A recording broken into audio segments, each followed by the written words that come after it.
పరకామణి చోరీకి సంబంధించిన విషయానికి సంబంధించి జ్ఞానశూన్య మూర్ఖేషు లోకేషు భక్తి లేని రసరాయుడు బిఆర్ నాయుడు వీళ్ళిద్దరూ ముఖ్యంగా లోకేష్ గారు కరుణాకర్ రెడ్డి భూమన అధ్యక్షుడిగా ఉన్నప్పుడు ఈ పరకామణి చోరీ వ్యవహారమంతా నడిచింది అని వాళ్ళు చెప్పటం జరిగింది.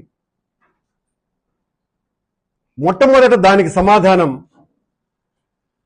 నేను అధ్యక్షునిగా ఉన్నప్పుడు ఆ సంఘటన జరిగింది నిజమైతే నా తల అలిపిరిలో నరుక్కుంటా,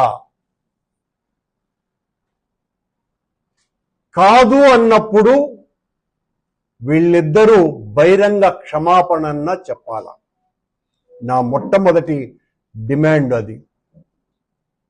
తల నరుక్కోవటానికి కూడా నేను సిద్ధంగా ఉన్నా, నేను అధ్యక్షునిగా ఉన్నప్పుడు జరిగింది అని పదే పదే మాట్లాడినారు. నేను దేనికైనా సిద్ధం. ఈ సందర్భంగా ఆ పరకామణి చోరీకి సంబంధించి త్రైలోక్యనాథుడైన వెంకటేశ్వర స్వామి దివ్య ధామాన్ని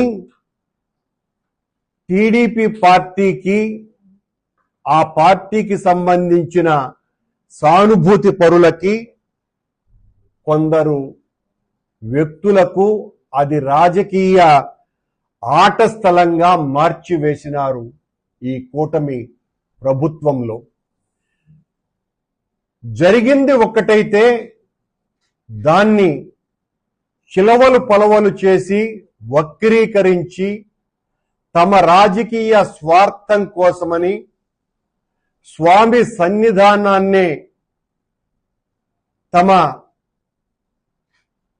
స్వార్థ క్షేత్రంగా మార్చివేస్తున్నారు. 29/4/2003 సంవత్సరంలో జియర్ మఠానికి సంబంధించిన రవికుమార్ అనేటువంటి వ్యక్తి పరకామణిలో చోరీ చేస్తూ ఉండగా $800 నోట్లు అతని దగ్గర విజిలెన్స్ వాళ్ళు పట్టుకోవటం జరిగింది. ఆ పట్టుకున్నటువంటి సొమ్ము ఆనాటి ఇండియన్ కరెన్సీ విలువ ప్రకారం 72,000 రూపాయలని తేల్చినారు. మా వాళ్ళు లోతైనటువంటి పరిశీలన చేయటం ద్వారా అతను దాదాపు 20 సంవత్సరాలుగా ఈ రకంగా చేస్తున్నాడన్నటువంటి విషయాన్ని బయట పెట్టిందే వైఎస్ఆర్ పార్టీ నేతృత్వంలో ఉన్నటువంటి మా పాలక మండలి, మా అధికారులు, ఆనాటి అధికారులు. 20 సంవత్సరాలుగా చేస్తున్నాడు అని తెలిసినటువంటి విషయం అంటే 15 సంవత్సరాలు చంద్రబాబు నాయుడు గారి ముఖ్యమంత్రిగా ఉండిన కాలంలో కూడా ఈ రవికుమార్ అనేటువంటి వ్యక్తి ఈ రకంగా చోరీ చేస్తూనే ఉన్నాడు అని. రవికుమార్ ను పట్టుకున్నదే మా వాళ్ళు, అంటే మా ప్రభుత్వంలో అధికారులు. అతని చేత పట్టుకున్న తర్వాత ఆ కుటుంబ సభ్యులు, అతని శ్రీమతి, అతని కుమార్తెలు జరిగినటువంటి ఘోర అపచారానికి, నేరానికి తమ భర్త మీద బాధతో, ఆర్తితో వాళ్ళందరూ కూడా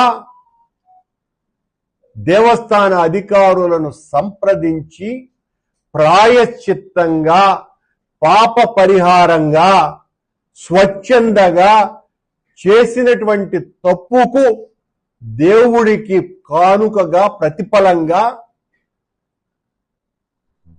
దాదాపు ఆ రోజున